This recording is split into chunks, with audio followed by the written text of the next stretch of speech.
On March 25th, Greece celebrates the greatest day in its modern history. 204 years ago, the heroes of 1821, faithful trustees of the Hellenic heritage, inspired by the ideals of liberty, freedom and dignity, on which the existence of our nation has always been founded, took arms against the mighty empire, sacrificed their lives, and in the end managed to establish what we call the modern Greek state. During these approximately 200 years of national statehood, Greece has achieved many significant objectives. It achieved its territorial integration, built a modern and democratic society, participated in all major events of the 20th century, forged strong and enduring alliances, and finally it acceded into the European Union. This was not an unhindered course. There have been many obstacles and setbacks, but we managed to overcome them, sometimes against all odds, because we are driven by high ideals such as democracy, human rights, and dignity. At the same time, over the past 2 decades, 2 centuries, Greece and the USA have always worked closely together, and their bilateral relationship never stopped growing, to such an extent that it reached an all-time high in recent years. In fact, it reached a strategic level.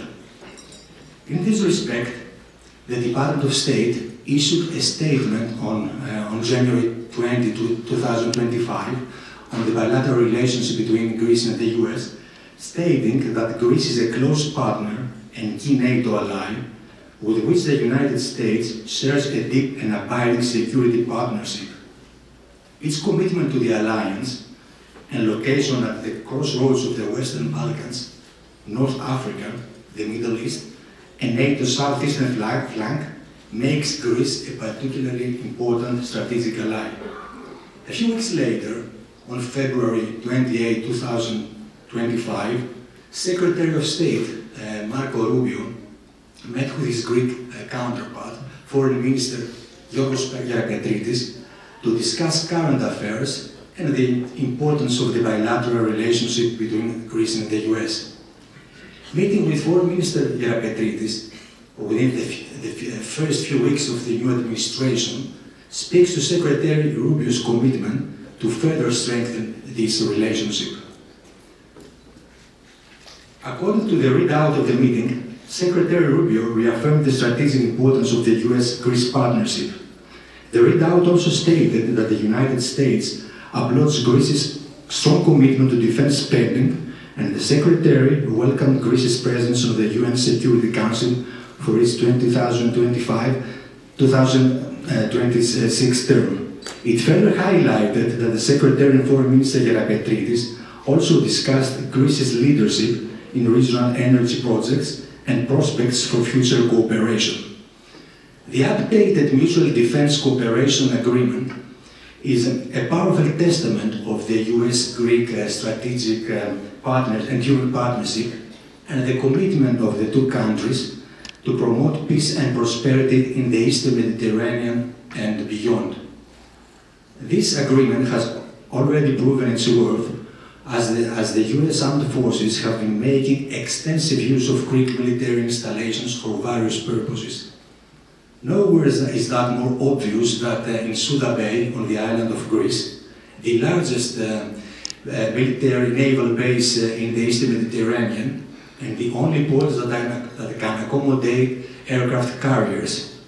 But this is also obvious in the city of Alexandroupolis in northeastern Greece, which is rapidly becoming an energy hub for the entire region. Through the Alexandroupolis FSRU, the Floating Storage and Regasification Unit, its connection to the Greek pipeline network, and through it to vertical corridor, serving this way our Balkan neighbors. It is remarkable that over 2/3, more specifically 71.6% of the total LNG quantities imported into Greece in 2024 were of American origin.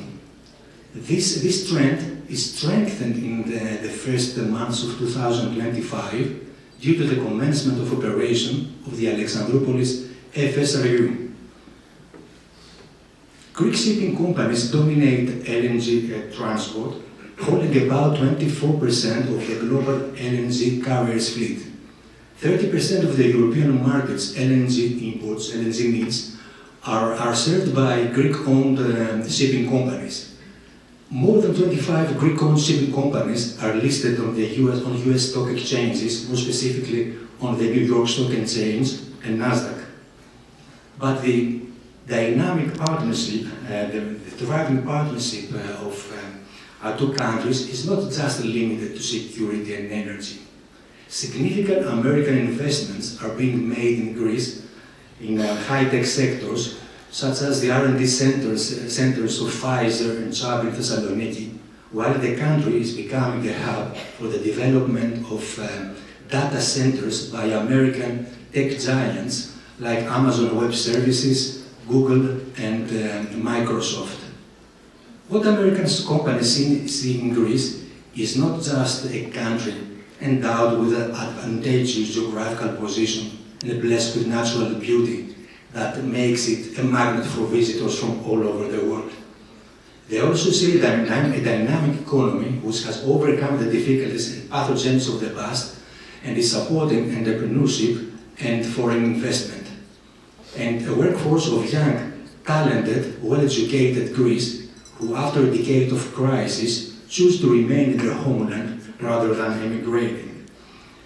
It is also remarkable, however, that Greek businesses are making significant investments in the US, creating well-paying new jobs, and such as the Sunlight Germanos manufacturing unit, the Hellenic Cables factory, and above all, CPW, Corinth Pipe Works, the Corinth Pipe Works plant in Texas. Ladies and gentlemen, let me conclude by saying that in connection to today's celebration, we should always recall that it was the Hellenic diaspora that provided the spark of the national struggle of 1821 and became, throughout these 2 centuries, one of the most important pillars of contemporary Hellenism. And of course, one of the most important parts of our diaspora is the dynamic Greek-American community, which represents a valuable link between Greece and the United States, one of the first countries that endorsed our war of independence, thus establishing a dynamic relationship of close cooperation and mutual respect. Thank you very much for your attention. Long live the friendship between the US and Greece. Ζήτω η Ελλάδα, ζήτω 25 Μαρτίου.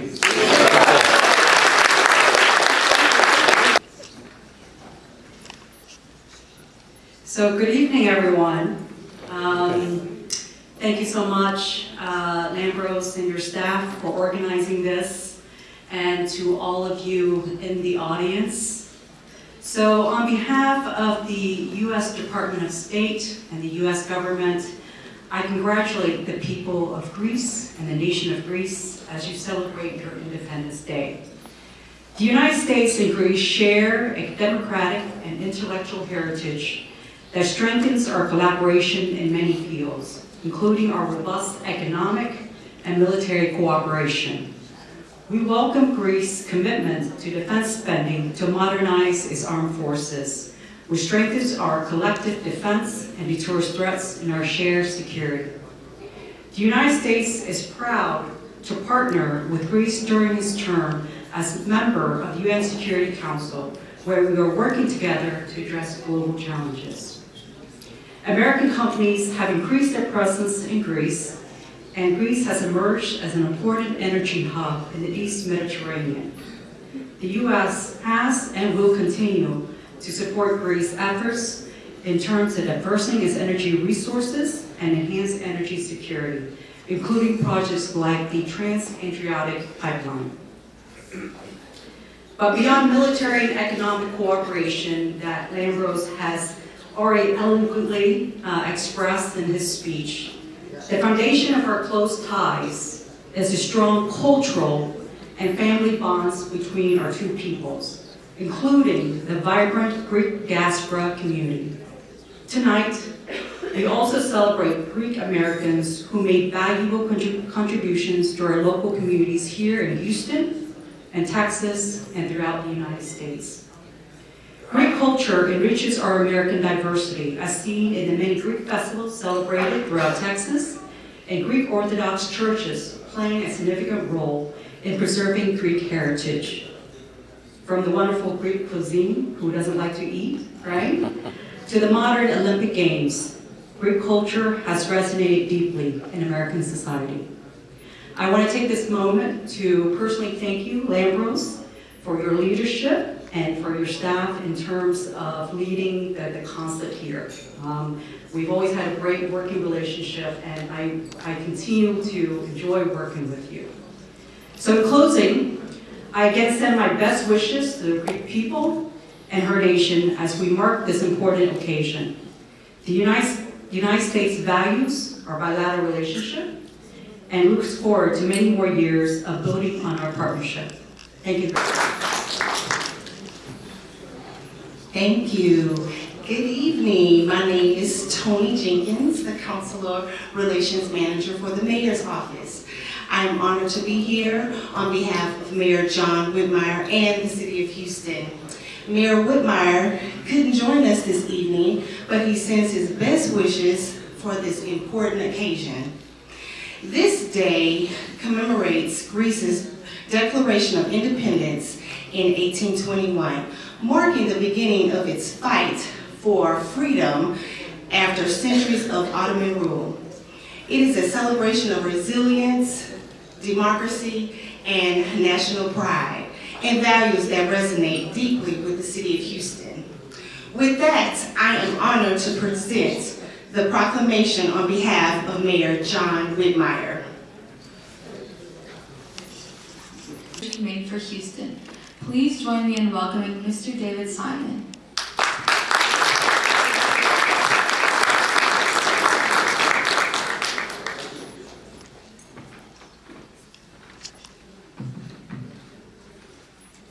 Well, I showed up because I was told this is a Greek party. And the only thing that will match a Greek party is a Greek Jewish party, which we call Gruish, by the way, in case you didn't know that. Kalispera. Hello, and good evening. My name is David Simon, and I'm board president of the American Jewish Committee, AJC, here in Houston. AJC is one of the oldest Jewish American advocacy organizations advocating on behalf of the Jewish people, opening doors to and from the United States and Israel, fighting anti-Semitism, and promoting democratic values, the same things that Greece so much stands for. It's my honor to celebrate another Greek National Independence Day with our dear friends from Greece and the global Hellenic community. The ties between Greece and the USA and Israel have never been stronger. The same applies to the relationship between the Jewish people and the Greek people. So I had the unique opportunity last year to speak and tell you of many heroic Greeks who have been instrumental in protecting Greek Jews. I mentioned then about the small island in the Adriatic of Zakynthos, where they saved the entire Jewish population. I talked about the police chief of Athens, who also stood up to the Nazis in 1943 through 1945 to save the Jews in that community. Tonight I want to retell of another person. I may have mentioned her briefly, but some of you may know who she is. She is what we call righteous among the nations. That is honored in Yad Vashem in Jerusalem. Her name was Princess Alice. She was born in 1885 in Windsor Castle as Princess Victoria Alice Elizabeth Julia Marie. Her parents were Prince Louis of Battenberg and Princess Victoria of Hesse. And of course, Princess Victoria was the granddaughter of Queen Victoria from the United Kingdom. Now, Princess Alice married Prince Andrew of Greece in 1903. They had 5 children, 4 girls and 1 boy. Most of you know about the one boy, I think, Prince Philip, and husband to the late Queen Elizabeth II of the United Kingdom. But maybe you don't know, during World War II, Princess Alice lived in the Athens palace of her brother-in-law, Prince George of Greece, and worked with the Swedish and Swiss Red Cross. Despite having several son-in-laws fighting, in fact, for the Germans, and some, in fact, with the SS. Her only son was in the British Royal Navy, and it was during this time that Princess Alice decided to protect a Jewish family from the Nazis, the Cohens. The Cohens were friends. The husband, a former member of the Greek parliament from Chicago. At substantial risk, she kept them hidden in her residence. In fact, the Nazis came, thinking there might be someone there. They became suspicious, and the princess was interviewed by the Gestapo. She used her deafness, which, as you know, might know, was something that she was diagnosed at a very young age, to her advantage during those interviews, saying she didn't quite understand the questions. So as a result, this family stayed in that residence through the entire time and were saved. And the other thing you might not know about her is just prior to her death in 1969, Princess Alice expressed the wish to be buried in Jerusalem, next to her Russian aunt who had died in the Russian Revolution. And so in 1988, 19 years later, her coffin was transferred to the family crypt on the Mount of Olives in Jerusalem. Now, one more Greek-Jewish connection to share. And that is that I wanted you to know that many Jewish names are passed from generation to generation. There are Eastern European names, like Mendel or Yenta. There are Israeli names like Erez or Tal, and then there are those classic names of Jewish heroes like Solomon, Daniel, or Alexander. But guess what? Yes, Alexander, I said that. Yes, Alexander, as in Alexander the Great, the conqueror of the land of Israel. Of course, it was a little further back, 329 BCE to be precise. And according to ancient Jewish historians, Josephus, Alexander had a great respect for the Jewish people. In one story recounted by Josephus, Alexander had a mystical vision which informed him that all his victories only happened because of the God of the Jews allowed them to happen. There is much more about his story if you read through, but the point is, even my own son, his middle name is Alexander. We love the Greeks, we have always done that. Happy birthday, as we say, Mazel Tov to the Hellenic Republic of Greece, Opa and L'chaim.